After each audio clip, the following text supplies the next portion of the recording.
What's your ACTRA number? 00001. Paul O'Neill and I were the first members. My number's 17, his 15. When ACTRA came here, I thought it was very, very important. I wrote some of the scripts and we got $5, so that's one of the reasons I joined ACTRA, and I've always been a huge supporter of it. We were paying $5 to each of the actors.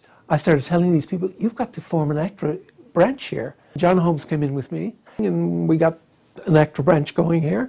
The ACTRA rates came in, we had ACTRA contracts made up for all the actors. I actually became a member of ACTRA in 1965. So I became a charter member, which I was kind of pleased about. Before that, I think most people, if they did any kind of television work especially, at that time you usually got a handshake. So it was kind of novel just to get paid. I joined ACTRA in 1972. The union is still operating and doing good. I joined ACTRA a very long time ago to do radio plays, because ACTRA's a good union actually, and it's always been good to me. In 1966, ACTRA came on the scene, and a lot of that was driven by Leslie Yo, and decided actors should be paid more for what they do. I didn't realize then how important ACTRA was going to be to me personally. Then I joined ACTRA in 1980, and all my work since then has been creative and ACTRA sanctioned. One of my first classes had Janet Michaels in it, and also Greg Malone. So that was a handful. But they were wonderful, you know, because they'd had a lot of experience and they encouraged a lot of the other ones. They need a producer here and they need a department here. So I got Flo Patterson and David Ferry, I believe. We did Skipper and Company, Reach for the Top, Talent Times. We did Vacation Time. So we did a lot of TV work. We were doing a lot of radio work too. And I think there were only two departments that were doing that, Fish and Farm and ourselves. I used to call coffee break my ongoing education. Every day it was a different person with a different story to tell, and it was just so much fun to be able to share these things. Everything from visiting celebrities to a local captain of a small ship or something like that. The Rowdy Man, of course. Gordon, our own Gordon Vinson, he produced that in Gornabrook, and I got a good part in that. If you remember the Pigeon Inlet series, Tom Cal was here in St. John's. He was rehearsing a skit one day, and we were trying to come up with words for the skit and all this type of thing. Tom had the idea, old soldiers never die. And I said, well, let's go a little further. What about actors? All actors never die, never die. All actors never... I forget what comes after that. Tom Cal and Bob Petrie and myself formed a company called Centurion Limited. We finally ended up with enough money to produce one show of the Pigeon Inlet series. But we had been the first privately owned television company. I never thought I could be a professional actor, because you never imagined such a thing being in Newfoundland at the time, that there, you could be such a thing, really, or in Canada for that matter. To realize you could do your own original work and perform your own original work and really bring in the audiences. We felt artistically satisfied and fulfilled, and we were connecting with an audience like the bands at the time were. But we did some pretty good shows, and people still talk about them.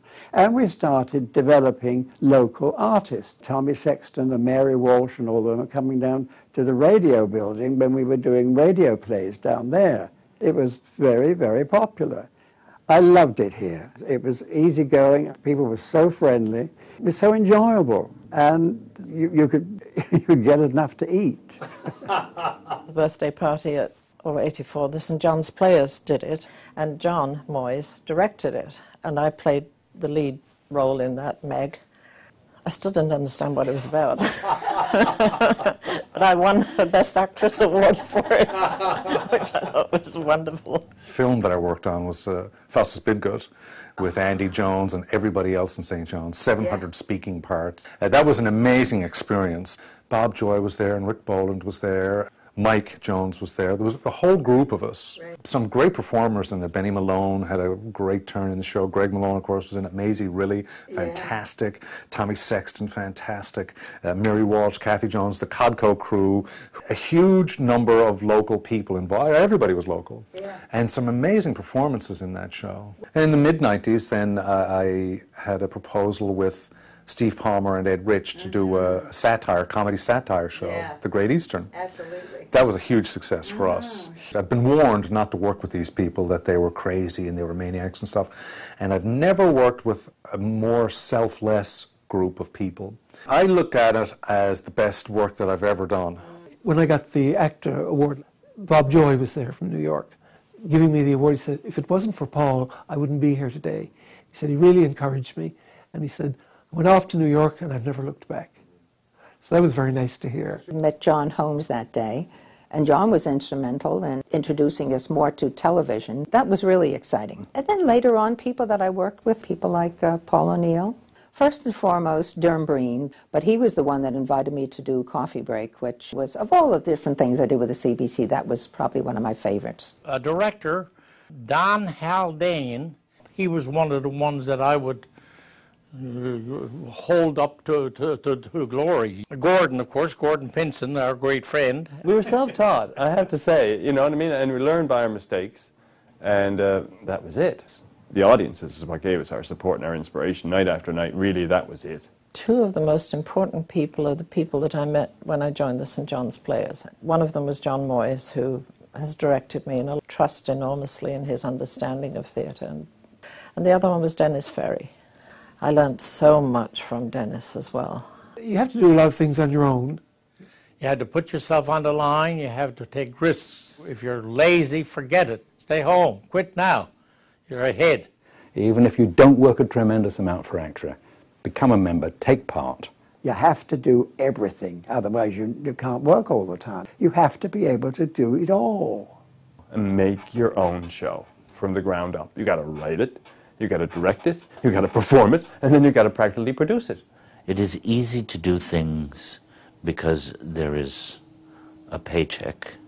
You should also nurture the artist. If you can find something that you love to do, do it.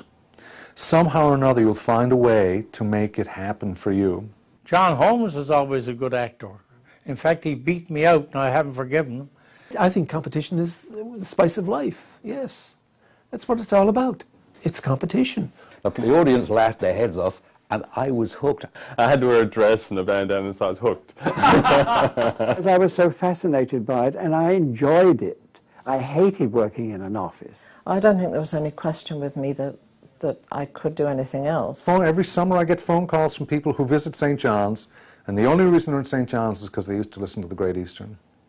They said, there must be something going on out there.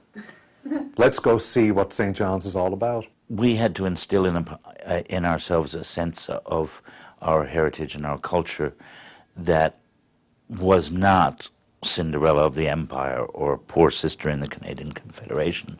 I think in lots of ways we've achieved that. We've achieved it because of the work that we've done. Archival work. I never thought I'd see the day that I was doing archival work.